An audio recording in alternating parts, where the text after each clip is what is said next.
राजधानी भोपाल में PCC chief Jitu Patwari ने प्रेस कॉन्फ्रेंस की है और प्रेस कॉन्फ्रेंस करते हुए उन्होंने मध्य प्रदेश में बढ़ रहे भ्रष्टाचार पर बयान दिया है। जीतू पटवारी ने महाकाल में हो रहे भ्रष्टाचार पर कहा कि बाबा महाकाल के दर्शन में भी करप्शन हो रहे हैं। तो वहीं पटवारी ने एमपी में धान बोनस पर कहा कि सरकार ने 3100 का वादा किया था जो अब तक पूरा नहीं हुआ है। धान मंडी में आएगी तब मंडी में मैं जाऊंगा, किसानों के सामने सरकार का पर्दाफाश करूंगा। इसके अलावा उन्होंने 26 जनवरी को एक प्रदर्शन की भी बात कही है। साथ ही साथ सौरभ शर्मा जो कि धन कुबेर निकला था, भ्रष्टाचारी निकला था, उसको जान का खतरा भी बताया है। बयान सुनवाते हैं आपको, फिर लिए चलेंगे हमारे सहयोगी के पास।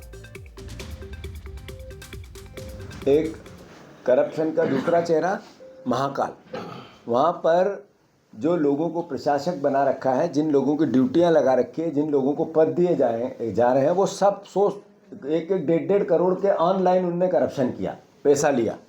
ये मीडिया डोमेन में, मतलब ये भ्रष्टाचार भोलेनाथ को भी नहीं छोड़ रहा है। पहले इन्होंने महाकाल लोक में करप्शन किया था, उसमें मुख्यमंत्री समेत कई लोगों पे उंगलियां उठी थी। 3100 का आपने बोला था, 2700 का बोला था।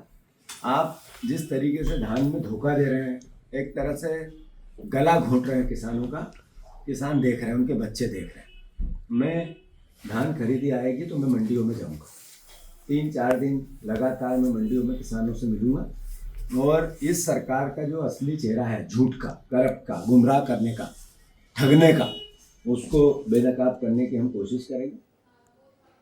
जीतू पटवारी ने आज प्रेस कॉन्फ्रेंस करते हुए मोहन सरकार पर चौतरफा हमला बोला है। हमारे ब्यूरो चीफ मध्य प्रदेश के अंचल शुक्ला हमारे साथ जुड़ गए हैं, सीधा उनका रुख करते हैं। अंचल जी, आज जब जीतू पटवारी प्रेस कॉन्फ्रेंस कर रहे थे, उन्होंने भ्रष्टाचार का जिक्र किया, किसान का जिक्र किया, सौरभ शर्मा जो कि आरोपी है तमाम गोल्ड कैश कांड में, उसको जान का खतरा बताया और इन सब के साथ साथ एक आह्वान भी कर दिया है कि 26 जनवरी को महू में, जहां अंबेडकर की जन्मस्थली है, वहां पर कांग्रेस पार्टी बड़ा प्रदर्शन करने वाली है। तो चौतरफा हमला बोला है आज जीतू पटवारी ने। बिल्कुल भारत, देखिए, चौतरफा हमला बोलने के साथ जीतू पटवारी ने एक जो सबसे बड़ी बात कही, उन्होंने कहा कि सौरभ शर्मा की हत्या भी हो सकती है। उन्होंने तमाम आरोप लगाए कि ये जो पैसा है वो 100% राजनेताओं से जुड़ा हुआ पैसा है, करप्शन का पैसा है और सौरभ शर्मा की काली कमाई का राज क्या खुला कि विपक्ष को घर बैठे एक मुद्दा मिल गया और उस मुद्दे को वो भुनाने पर लगी हुई है। क्योंकि निश्चित रूप से जब इस पूरे मामले से परतें हटेंगी तो एक के बाद एक कई IAS अधिकारियों के नाम सामने आ सकते हैं, कई राजनेताओं के नाम सामने आ सकते हैं।